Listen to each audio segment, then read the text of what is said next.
আমি আপনাকে এনেছিলাম পরীকে সারপ্রাইজ দেবো বলে, কিন্তু পরিস্থিতিটা তো পাল্টে গেছে। এখন এখানে আপনি আমি থেকে আলাদা করে আর কি করবো বলুন? যা করার তো ডক্টর করছেন। বরং আমার মনে হয় এখন আপনি আমাদের বাড়িতেই চলুন, তারপর যদি মনে হয় আপনি আসবেন এখানে। তাছাড়া আঙ্কেল ফিরে এসে যদি শোনে পরীর মা হোটেলে রয়েছেন, আমাদের উপরে খুব রাগ করবেন। আজ আর না করবেন না, চল আসুন। মেজাজ দেখাচ্ছে আমাকে, মেজাজ। হ্যাঁ, ওই মেয়ের মেজাজের পরোয়া করি আমি? কাউকে পরোয়া করি না। এই মোহিনী চ্যাটার্জি কাউকে পরোয়া করে না, কাউকে না। এমন দাপাচ্ছে ম্যাডাম যেন চোট খাওয়া বাকি নেই। কিছু বলতে গেলে আমার উপরেই না আবার ঠ্যাক করে ওঠে। বাবা, আপদের থেকে নিরাপদ দূরত্বে থাকাই ভালো।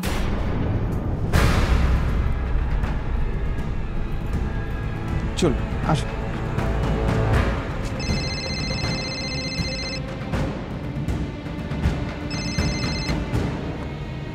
হ্যালো। কোথায় আছিস তুই? কেন, কি হয়েছে? কি হয়েছে, কি হয়েছে আর কি হয়নি? ঝিলিক কিন্তু বড্ড বাড়াবাড়ি করছে। এরপরে কিন্তু আমি আর... তুমি আর একটুও বাড়াবাড়ি করবে না, ঠিক আছে? ফালতু ঘেনিয়ে লাভ নেই। যেটার জন্য ফোন করেছো সেইটা করো। প্রতিমা মুখার্জি কখন আসছে? প্রতিমা মুখার্জি মানে পরীর মা? আসছে, আমার সাথেই আসছে।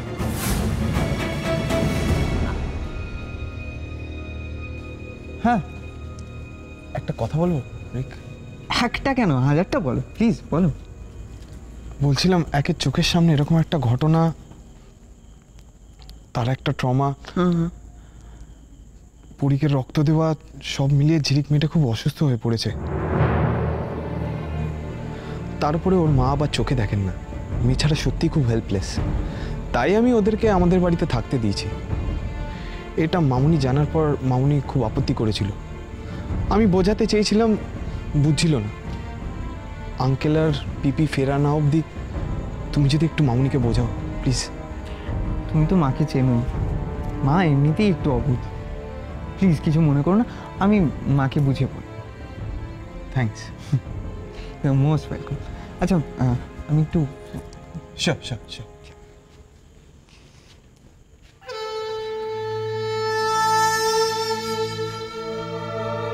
আমি নাকি বোঝাবো? ভুল বোঝানোটাই তো আমার কারবার, এরাই বোঝাবে।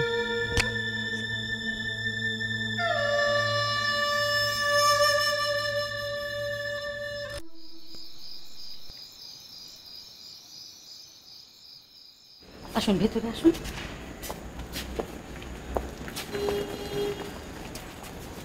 আসুন, ভেতরে চলুন। আসুন আসুন আসুন। আমি জানলে কালকেই আপনাকে নিয়ে আসতাম। কোথা থেকে কি সব হয়ে গেল বলুন তো, আমরা তো সব ভাবতেই পারি না। আপনি চিন্তা করবেন না, এভাবে চোখের জল ফেলবেন না। পুরি ভালো হয়ে যাবে, পুরি ভালো হয়ে যাবে। আসুন, আমার সাথে আসুন। ম্যাডামের সব কিছুতেই বাড়াবাড়ি, কখন যে কার দিকে ঝোল টানে কে জানে বাবা। মনে এক, কাজে আর এক, কিছু নাটক জানে মহিলা। দেখুন, পরি হচ্ছে বাড়ির মেয়ের মতো, বাড়িরই মেয়ে।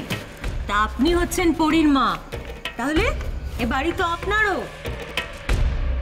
এত কিন্তু কিন্তু করছেন কেন? বসুন তো, বসুন বসুন বসুন, আরাম করে বসুন। আপনাকে বলেছিলাম না, আপনি এলে সবাই এ বাড়ির কত খুশি হবে। কানে কাকা, ওনার থাকার ব্যবস্থাটা করুন। আপনি ঘরে গিয়ে ফ্রেশ হয়ে নিন, আমি আসছি।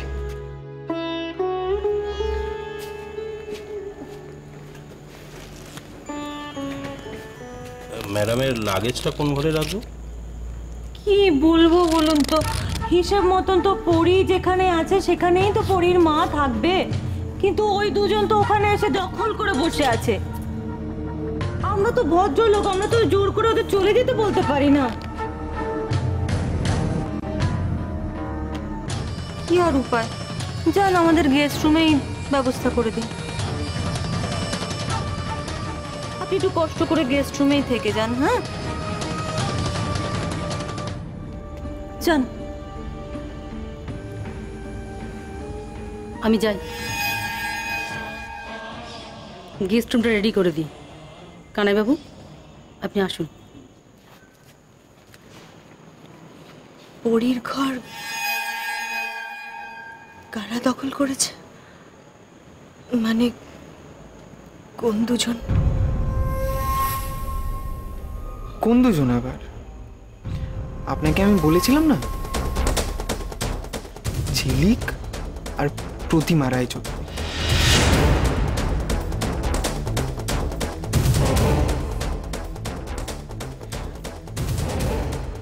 পুরীর এই অবস্থা দেখে আমরা কোথায় পুরীর জন্য চিন্তায় পাগল হয়ে যাচ্ছি। রাতে খাওয়া হচ্ছে না, ঘুম হচ্ছে না, সকালবেলা নার্সিংহোমে দৌড়চ্ছি, কখন কি লাগে না লাগে। আর এদের দেখুন,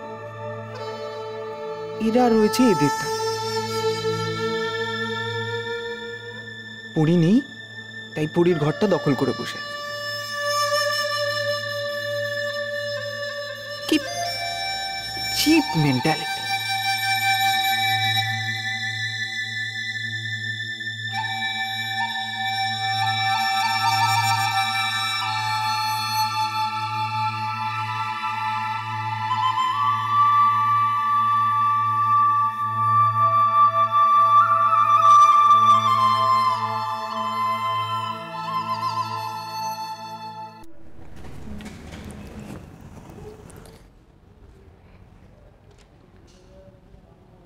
আসতে পারি?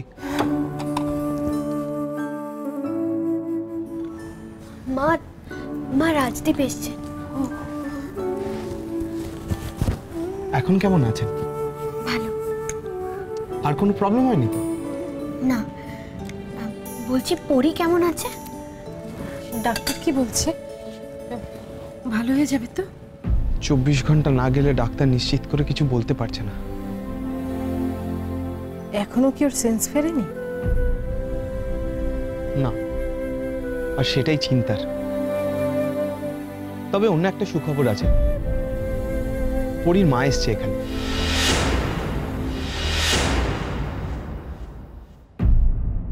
মা এসেছে? সত্যি? তাই? কে খবর দিল ওনাকে? উনি এই ঘটনার আগেই এসছেন, রিক নিজে গিয়ে ওনাকে নিয়ে এসছেন।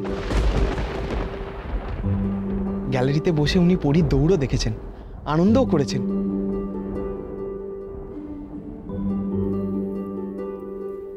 কিন্তু তারপর তো সন্তানের কিছু হলে মায়ের যে কি অবস্থা হয়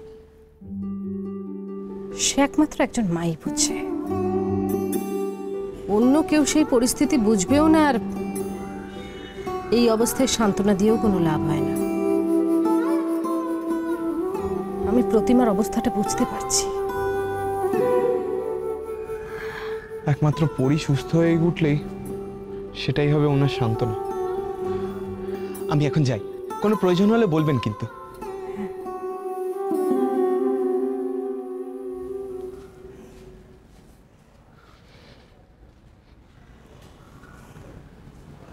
মা